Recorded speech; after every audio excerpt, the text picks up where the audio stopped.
All right, everybody, welcome. I'm not sure if I should say good morning. It's already feeling like afternoon, but I suppose it is still morning. Just letting you connect to your audio and your video if you wish to do so as you come in here today. So welcome to Decarbonizing and Carbon Catching for Planet Positive Futures, whereby you'll hear from Satoshi Ikeda, who will be introduced very shortly. Of course, this event is part of a week-long series of events focused on sustainability and the climate crisis. Thank you very much for taking the time to be here today. I'll just tell you a couple of things about Fourth Space. For those of you who don't know us, we are kind of co-hosting this event along with the sustainability, the Loyola College for Diversity and Sustainability and the Loyola Sustainability Research Center. We are located on the downtown campus in Tiohtià:ke in Montreal on unceded Indigenous land. We are in fact a physical space, and normally we would have invited you into the space to kind of sit around a table together and join Satoshi into this kind of conversation. But of course, we're doing this virtually now. So as you have noticed, we are running this event as a meeting versus a webinar style, because the intention really is to give you the opportunity, those of you who have joined us here today, the opportunity to dialogue, engage, interact with one another in all of the ways that Zoom allows for, using your video, audio, and text. So if you have questions and comments and you want to share your point of view throughout, Satoshi will give a short presentation, then he'll invite you to do so. Please do feel free to turn on your audio and your video. And of course, if you're more comfortable with text only, that's great too, if you want to keep it on text. And, to make things easy, if you'd like to speak, it's just as simple as lifting your hand or your virtual hand. And of course, we'll allow you to unmute yourself and join in the conversation. We are recording this session, but we'll keep the view active on Satoshi, especially as he presents. So don't worry, you won't be visible on the camera recording of this presentation at the beginning. Okay, so on that note, I'm just going to pass things over to Amy Potit to tell you a little bit more about what's happening this week. Over to you, Amy. Thank you very much, Anna. So I'm here, I'm Amy Potit, I'm the co-director of the Loyola Sustainability Research Center, and I'm very pleased to be working with Fourth Space on the week-long series of presentations and discussions, part of our sustainability and climate crisis series, I guess. It's sort of an online conference. So this session in particular, we're looking at decarbonizing and actions that could be taken to deal with decarbonizing. So it's a more action-oriented session, which is great. It's a great pleasure for me to introduce today's presenter, Satoshi Ikeda, who is in the sociology department and is also very well known for many of his initiatives across the campus, including his involvement with the Hive, the greenhouse, inspiring people to set up the farmers market that was there until everything shut down. Now he's working with a group of students on something he's calling the Transition Project. I think we're going to hear some about that project today, as well as, again, some other ideas about how we can move forward on decarbonizing. I understand it's also emphasizing possibilities related to social economy. So I think that will be interesting for everybody to hear about. So on that note, I will hand things over to Satoshi. So over to you. Okay. And I understand that you can see me and then the panel. And usually when I start my class on Zoom, I invite everybody to turn on the camera and then I ask how you're doing. And I think it is really important for me to know that you are doing fine and so forth. But right now, I'm just going to present what I prepared. And then I want to have an open discussion so that I could hear what is the climate action you're undertaking and so forth. So I think what I will do is I'm going to just quickly go over the stuff because I know what I'm going to say. And I'm sure most of you know most of the things I'm going to say. So I just want to get to the issue of what we can do in our daily lives and beyond, so that we could feel much more stronger about the future of our lives and planet. And the presentation is titled Decarbonizing and Carbon Catching for Planet Positive Futures. And this was prepared last year. that last year's conference was canceled or postponed until this week. So I added the subtitle, Surviving in the Pandemic and Global Warming, because it is really important to acknowledge what kind of situation we are in so that we could really address the issue more of the planetary survival and human survival. Excuse me. How I can change, okay.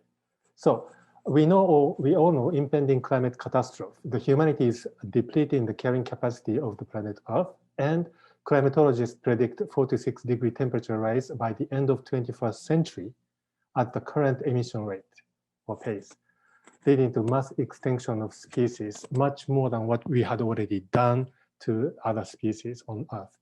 Zero emission by 2050 will lead to 3-degree rise with similar disaster.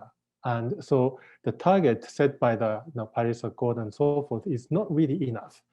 Together with zero emission, we need to draw down carbons from atmosphere now.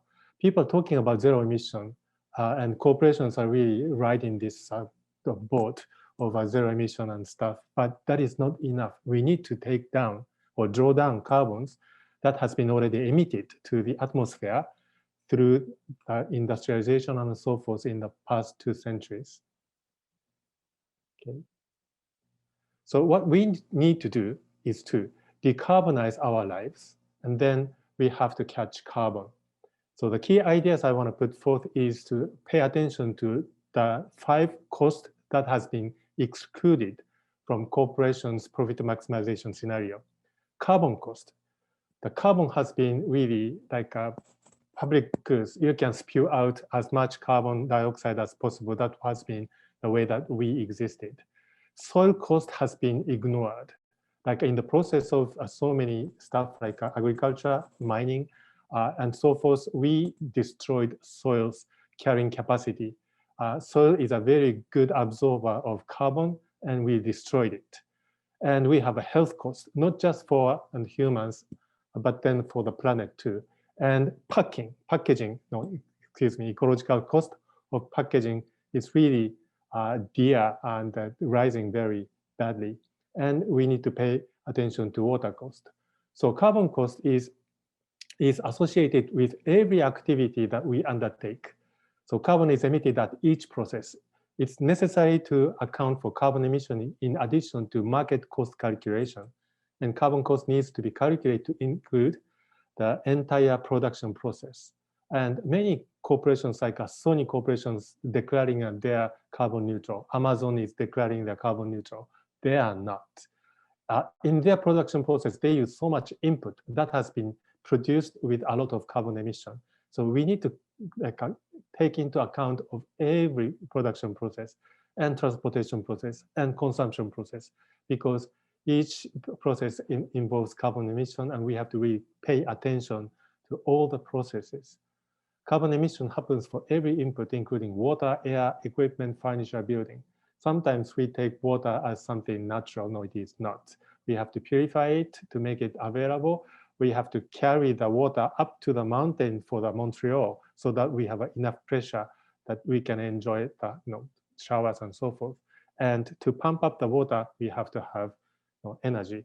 And there are so many other stuff.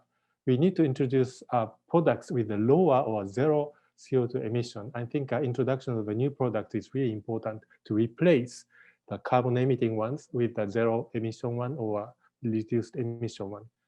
We need to decarbonize our lives as a total. I think that's what we need to do.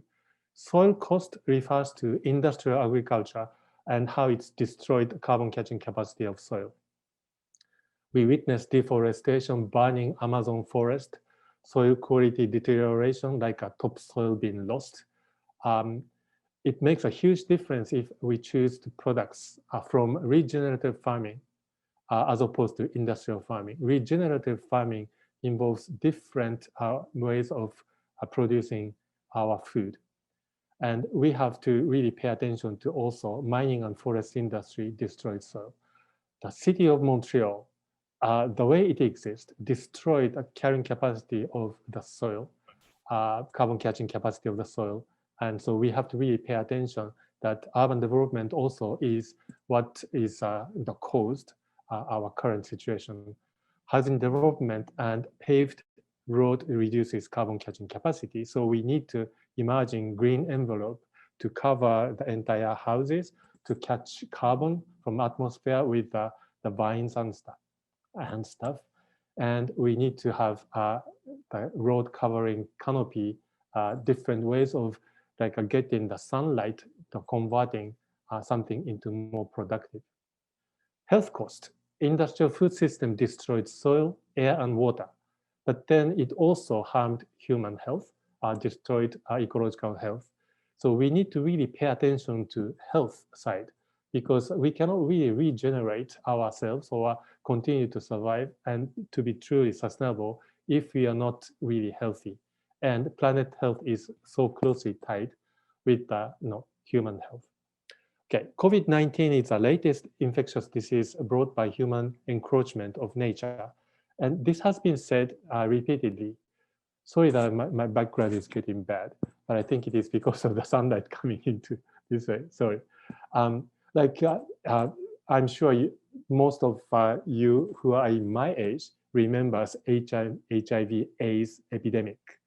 And this is a disease transmitted from some apes in Africa to humans. And we have Ebola disease, which is a jungle disease, which was in the forest. But as the forest is encroached by humans, we come into contact with the different species of animals, and those animals carry some disease. They don't get infected or get ill, but then that can be really detrimental to human health. So as a result of the global expansion of the human population and encroachment of the forest and other parts of the nature, we became close contact with the pathogens that could be really detrimental to human health. So health cost is closely associated with our COVID pandemic situation. Industrial food system weakened the immunity to pathogens and created preconditions. So I say industrial food system is a major culprit, not just a passing accompanying phenomenon. No, it is really the primary cause of the current pandemic too, and why many people are infected and many people get really sick. And I think if we don't take action right now, the ultimate cost is a species extinction, including the humanity. So health cost is really important. And packaging, and we paid attention to the plastic bags and other stuff. And this is really coming to an epidemic stage. Like we have a nano level small particles, plastic within our body now. Like there are some studies to check if the babies have anything. And then they found that the uterus is really surrounded by all these particles of the small particles of plastics. So I think we have to really take care of this problem. Otherwise, I think we will end up not having any fish in the sea or that is edible to us, or anything that we consume could be really contaminated. Okay. And water cost is sometimes ignored, but any product embodies water used in process without clear labeling. For example, computers, it uses tons of water to create a computer. Almonds is supposed to be one of the good healthy food, but it really uses a lot of fresh water. Avocado is really notorious, and we are destroying the environment in Chile and other countries, avocado producing and exporting countries. And so I think I really want to pay attention to this water issue. In the global south, sometimes they produce food for us to consume in the global north. And avocado is our latest, but it is not just avocados. There are so many other stuff that is really destroying our environment. Sorry. Okay, I hope that I have a better background. Sorry. Okay, and sometimes even in the global north, we already pumped up so much underground water, and it is really a challenging thing. And the downpour is going to erode the soil and destroy the ecosystem further, and we are losing the capacity even to retain rainwater.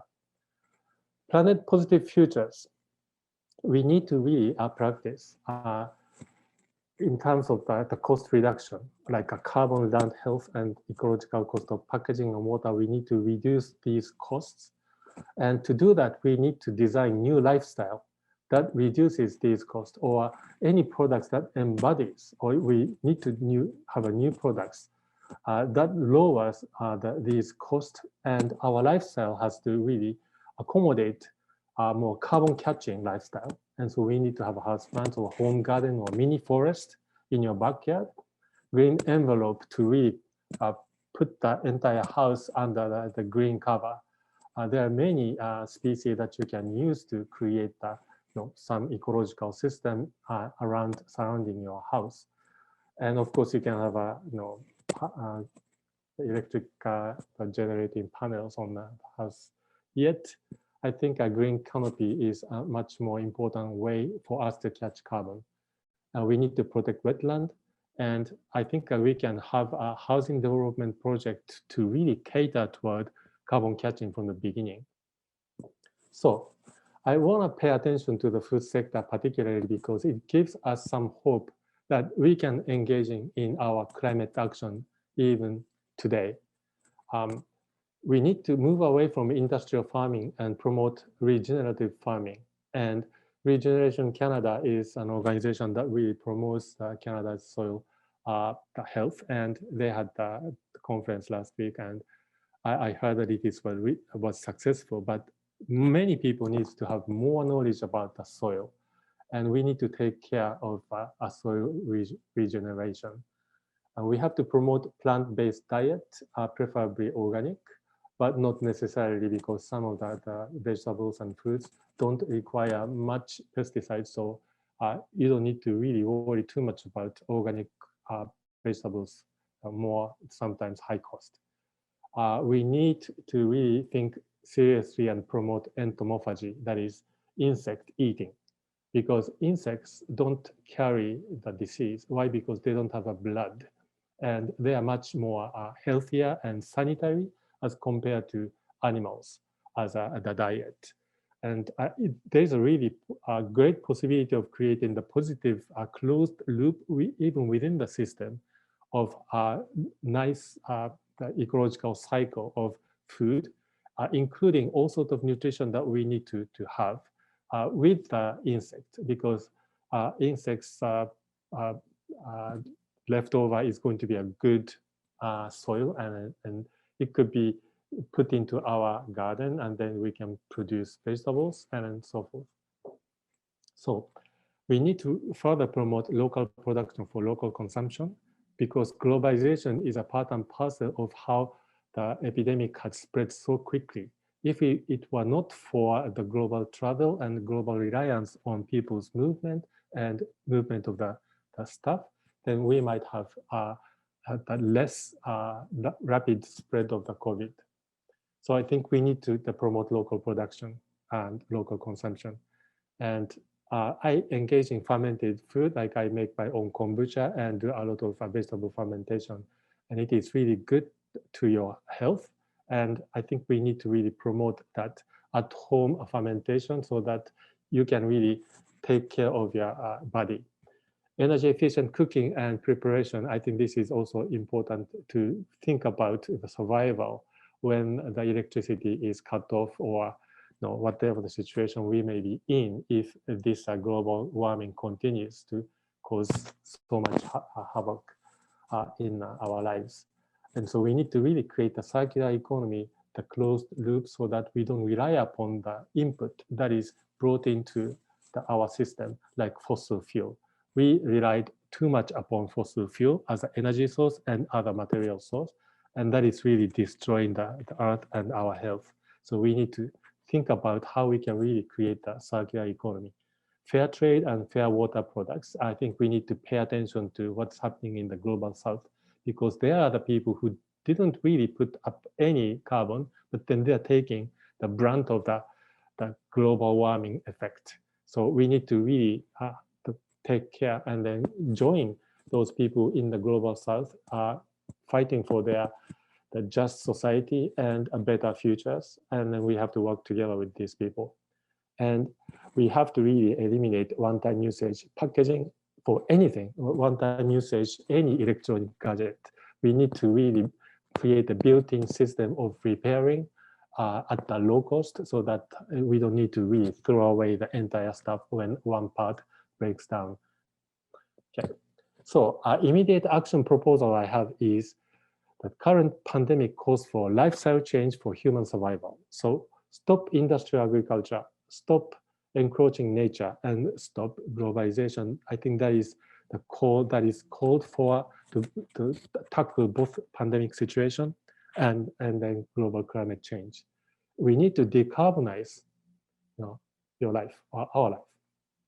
Low emission or zero emission transportation, stop buying new products, share, and work, doing less work.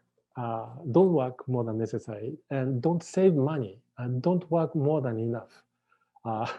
And this is really difficult because maybe I'm almost retiring age, and we are threatened always by this the health cost or care cost after retirement. So we have to save up and so forth. But then saving means that you produce more than necessary.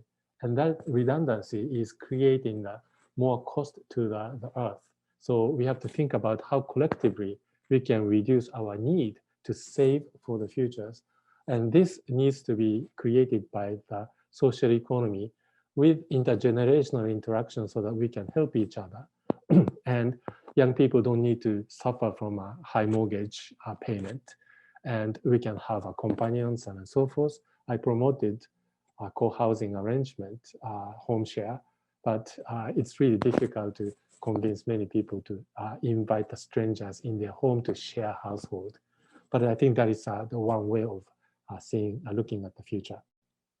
So, and last but not least, please catch carbon by growing houseplants and trees, because whatever the plants you're growing, you see that carbon is caught.